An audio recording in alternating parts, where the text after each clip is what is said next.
In the heart of July, Michael, the tractor driver, woke up before the sun, his mind already on the field awaiting his touch. Today was a special day, though. He was going to propose to Nadia, the village doctor, a woman whose kindness and intelligence had captivated him from the moment they met.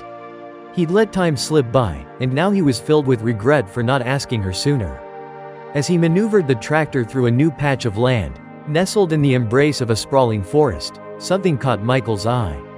A large, furry creature lay sprawled in the tall grass, its head resting on its paws. At first, he thought it was a dog, but as he drew closer, a shiver of fear ran down his spine. The creature was a wolf, a magnificent beast with piercing amber eyes and a thick coat of silver fur. But what truly shocked him was the sight of 3 tiny wolf pups huddled beside their mother. The wolf, though, was unlike any Michael had ever seen. She seemed strangely resigned. Her eyes were dull, her body thin. Michael realized with a pang of sympathy that the creature must be sick. The wolf's presence, her vulnerable state, and the unexpected sight of her pups stirred something profound within him. He had always respected the wilderness, but this was different. Meanwhile, on the other side of the forest, a young boy named Mikhail stumbled upon a scene that defied all logic. He was lost, desperately searching for his way back to his village, when he saw a wolf, a creature he'd always been taught to fear, cradling a tiny human baby. The wolf, a fierce creature in the eyes of everyone he knew, was protecting the infant, her eyes filled with an almost human sadness.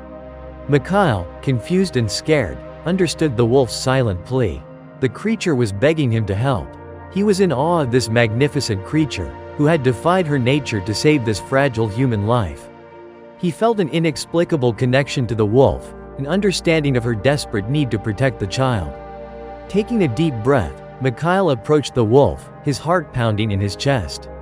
Slowly, he reached out and gently lifted the tiny infant. The wolf, instead of snarling, simply watched, her eyes filled with a mix of relief and a profound sadness. Mikhail, carrying the child, ran out of the forest and into the village, where he frantically explained what he had seen. He rushed to Nadia, his mind racing with thoughts of what to do. Nadia, a woman of compassion and courage, immediately understood the urgency of the situation. She called the police, who rushed to the scene. The police officer, skeptical at first, was convinced by the evidence and the wolf's unusual behavior. He confirmed Mikhail's story, and they searched for the baby's parents. Days turned into weeks, weeks into months, but the baby's parents never came forward. Nadia, heartbroken for the child, suggested they adopt her. She knew it would be a big step, but she felt a deep connection to the tiny human, who had survived against all odds. Mikhail, feeling a similar pull, saw in this child a reflection of the wolf's selfless act, a symbol of resilience and hope.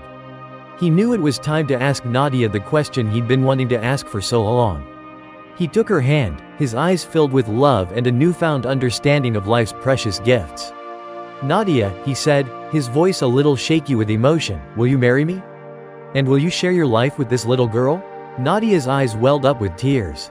She was filled with gratitude for the unexpected gift they'd received, and she knew in her heart that this little girl was meant to be theirs. She smiled at Michael, her love for him shining brighter than ever. "Yes, Michael," she whispered, "yes, 1,000 times yes."